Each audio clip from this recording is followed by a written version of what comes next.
नमस्कार दोस्तों, मेरे YouTube चैनल पर आपका स्वागत है। जैसा कि मैं लगातार बने हुए हूँ अपने चैनल पर, खासकर मैट्रिक के स्टूडेंट के लिए जो कि 2026 में एग्ज़ाम देने वाले हैं। जैसा कि दुनिया का कोई भी एग्ज़ाम देते हैं, प्रीवियस ईयर पेपर को जांचना उतना ही ज़रूरी है जितना कि आप तन मन लगा करके पढ़ाई करते हैं। तो जब तक आप पिछला ईयर का क्वेश्चन को सोल्व नहीं करते हैं तो आपको ये अंदाज ही नहीं मिलता है कि किस टाइप का क्वेश्चन वहाँ पे बोर्ड परीक्षा में पूछा जाता है। तो इसी को हम पूरा करने के लिए, आपके महत्वाकांक्षाओं को पूरा करने के लिए हम YouTube चैनल पर बने हुए हैं ताकि बहुत सारे लाखों स्टूडेंट को ये फ़ायदा मिल सके। तो हम अभी जो करा रहे हैं 2024 का प्रथम पाली का ऑब्जेक्टिव हम 22 तक बता दिए हैं। अब 22 के बाद से हम आगे बढ़ रहे हैं। तो चलते हैं बोर्ड की ओर।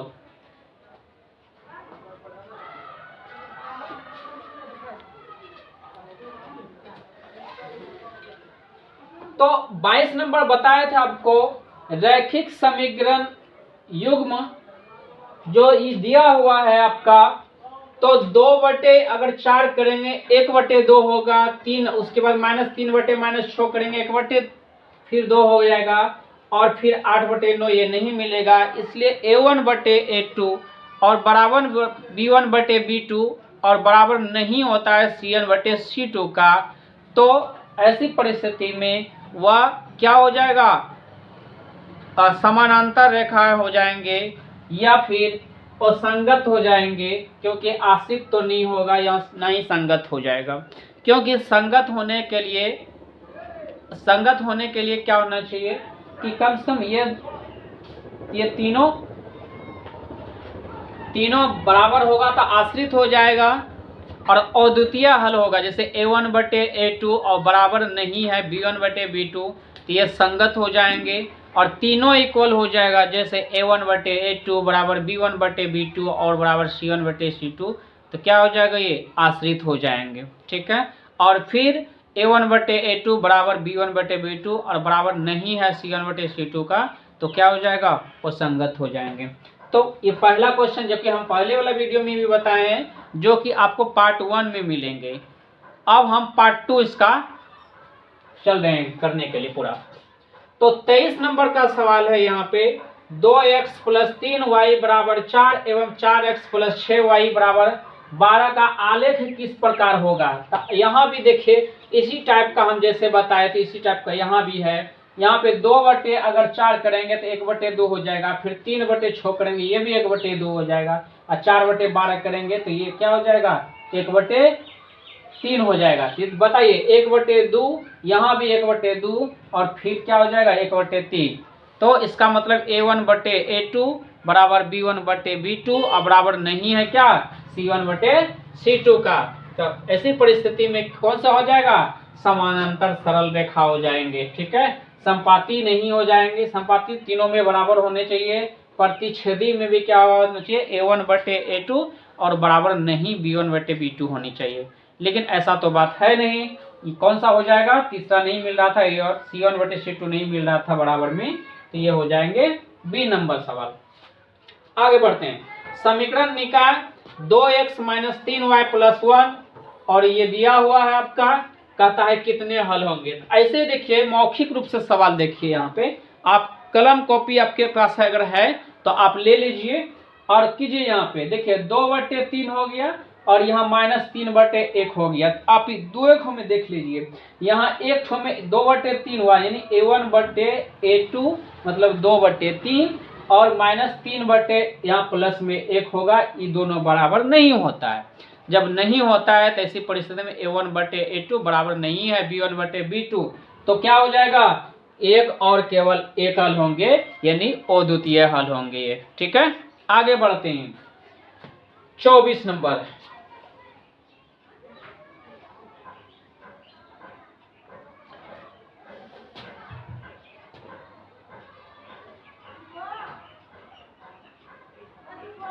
चौबीस नंबर सवाल में ये 24 नंबर बता दिए। 25 नंबर सवाल में चलते हैं। 25 नंबर सवाल में क्या है, के किस मानों के लिए समीकरण निकाय x प्लस 2y बराबर 3 और ये दिया हुआ है का अनंत हल होंगे। तो याद रखिए अनंत हल अगर हो रहा है तो इसका मतलब हुआ है तीनों बराबर होंगे। a1 बटे a2 बराबर b1 बटे b2 बराबर c1 बटे c2, तीनों बराबर होंगे। हम क्या कर सकते हैं, 1/5 और 2 के, जो तीनों बराबर होंगे तो 1 बटे, देखें a1 बटे a2 मतलब 1/5, जबकि b1 2 और b2 के दोनों बराबर होंगे। इसका मतलब 1/5 और 2 बराबर होंगे। 1/5 और 2 देखिए 1/5 और बराबर 2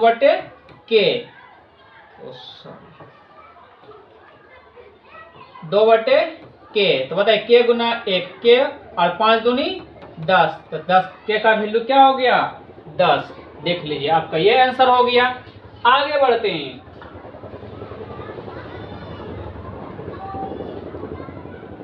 निम्नलिखित में से कौन समांतर श्रेणी है, आप ही बताइए। यहाँ पे 0.3 और 0.33, फिर इसको वापस में अगर घटाएंगे 0.03 आएगा।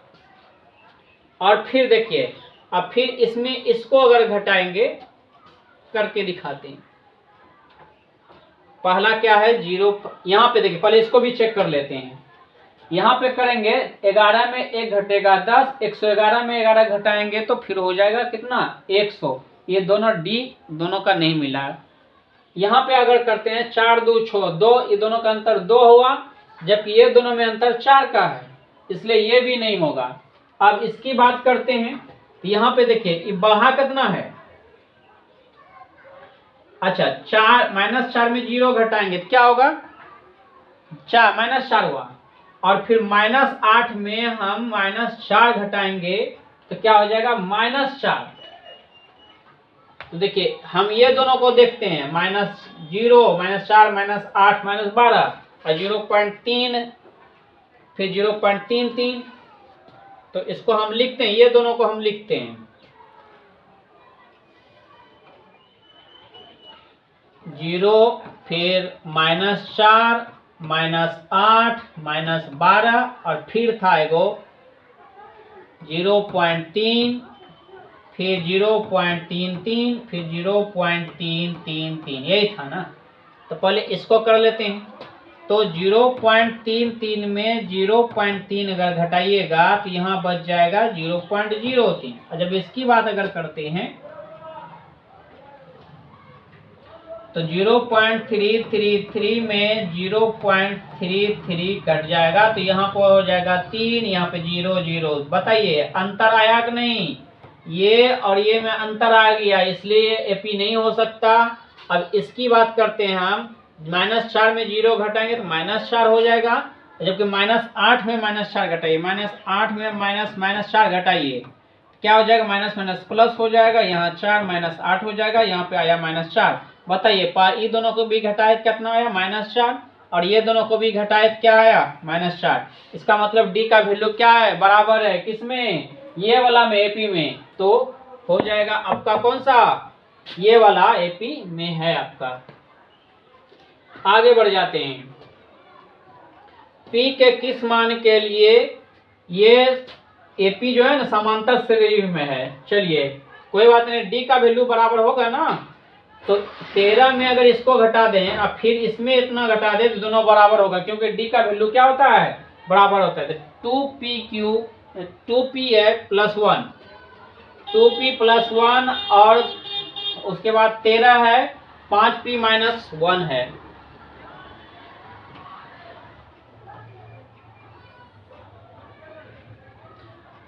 टू पी +1 13 और 5p -1।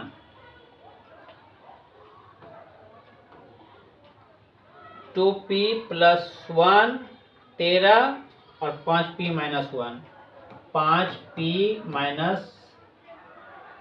क्या है 5p minus 3, 5p minus 3, 5p minus 3, 13, 2p plus 1, यही था। तो 13 में इसको घटाएंगे 2p प्लस 1 और फिर बराबर हो जाएगा 5p माइनस 3 और घटा फिर ये 13 हो जाएगा। तो यहाँ क्या हो जाएंगे 13 माइनस 2p प्लस माइनस 1 और यहाँ पे हो जाएंगे 5p माइनस 3 माइनस 13, 13 3 16 हो जाएगा, 5p माइनस 16 और यहाँ पे हो जाएंगे 13 में घटेगा 12 माइनस 2p। अब देखिए 12 प्लस में उधर जाके माइनस में हो जाएंगे, तो यहाँ हो जाएगा माइनस 2p, उधर से आ जाएंगे माइनस 5p, यहाँ पे माइनस 16, उधर जाकर के माइनस 12 हो जाएंगे। तो 5 2 7p माइनस में, यहाँ पे 6 2 8, 1 1 2, ये माइनस में, तो माइनस माइनस कैंसिल हो गया। p बराबर अगर करेंगे 7 गुना उधर जाके भाग लग जाएंगे, तो p बराबर 28/7 होगा। तो 4, p का वैल्यू क्या निकला 4 निकला। तो आ गया आपका आंसर बी। हम 28 नंबर की बात करते हैं। अब यदि an समांतर श्रेणी 3 4 3 8 इतना इतना का nवां पद है, तो a25 घटा a10 का वैल्यू क्या है? तो बताइए 25वां पद जितना भी होगा और 10वां पद जितना होगा उसका वैल्यू क्या करना है, बताना है। तो चलते हैं, पहले 3 8 13 और 18 लिख करके हम 25वां पद और 10वां पद निकालते हैं।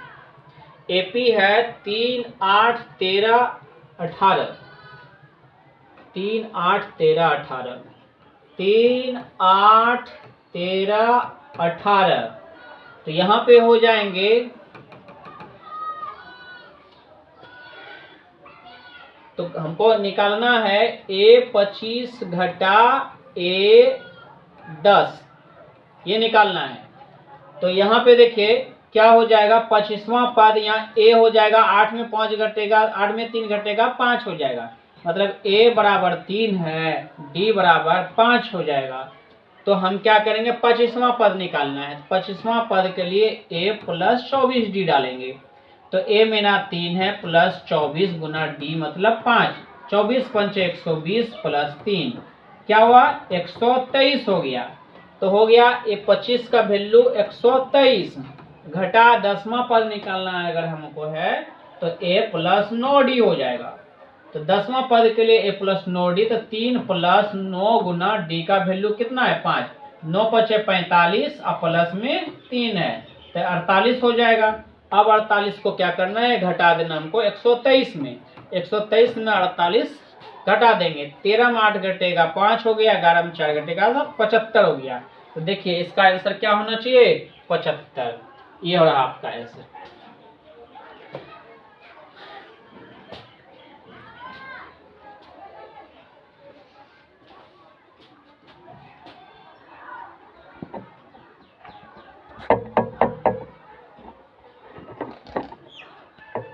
क्षमा चाहेंगे स्टूडेंट्स, हमारे ऑडियंस, क्योंकि अभी हमको वीडियो बनाने में बहुत सारी कठिनाइयों का सामना करना पड़ रहा है, इसलिए हम बाद में इसको अपलोड कर देंगे, रिकॉर्ड करके अपलोड कर देंगे ताकि आपको फ़ायदा मिल सके।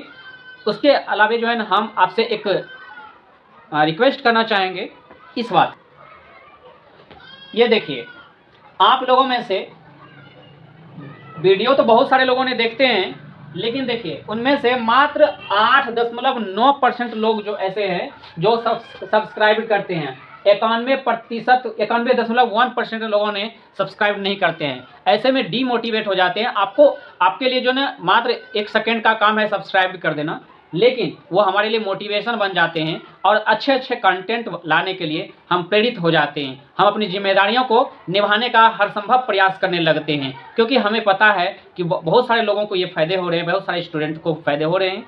तो हमारी जिम्मेदारियां बन जाते हैं कि उसके सपना के उड़ान में चार चांद लगाना मेरा भी जो है ना एक जिम्मेदारी बन जाती है, और इस जिम्मेदारी को पूरा करने के लिए हम लगातार बने रहते हैं और मोटिवेट हम क्या होते हैं इसमें मोटिवेट होते रहते हैं।